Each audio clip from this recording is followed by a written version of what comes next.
The Mitsubishi Eclipse Cross is easily the most class-competitive SUV that Mitsubishi makes. This mid-sized C-segment SUV features standout styling, a willing 1.5-litre turbo petrol engine and plush equipment levels. Plus there's the option of a clever all-wheel drive system that's ideally optimised for tarmac use. Might it all be enough to make broad-minded buyers look beyond the usual suspects in the Qashqai class? Quite possibly. Mitsubishi set out to play to its strengths here, and one of the company's strengths lies in its expertise when it comes to optimised performance on tarmac territory from four-wheel drive systems. Hence the option in this Eclipse Cross of a simpler version of the clever SAWC Super All-Wheel Control System, originally developed for the brand's legendary Evo Rally Replica Super Saloon. This uses a clever active yaw control feature that uses data on steering input, drive torque, braking forces, wheel speeds and what's called yaw rate, that's the angle that the vehicle's at to the road, to optimise torque transfer between the left and right wheels at speed through the bends.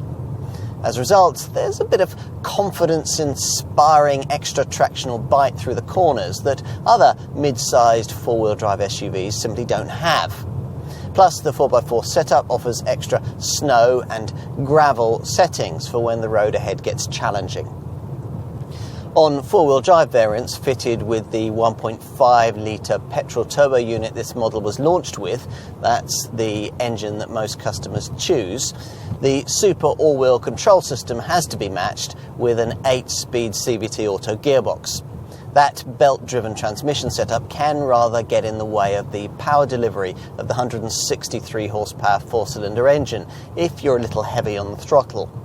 If you're happy with two-wheel drive in your Eclipse Cross, there's the option of manual or automatic transmission.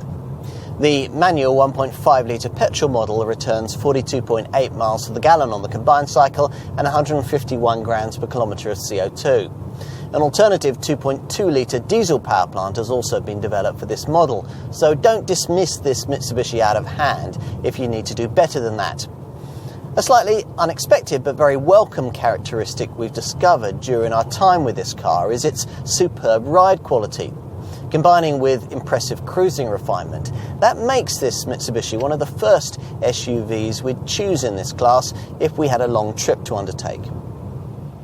Concept cars are notoriously watered down in style and form for series production build.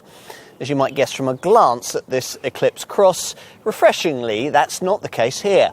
So the dynamic contours and wedge-shaped beltline of the Mitsubishi XR PHEV2 concept car that was first shown at the 2015 Geneva Motor Show have been faithfully carried through to stylist Tsunehiro Kunimoto's finished product. It's an eye-catching thing.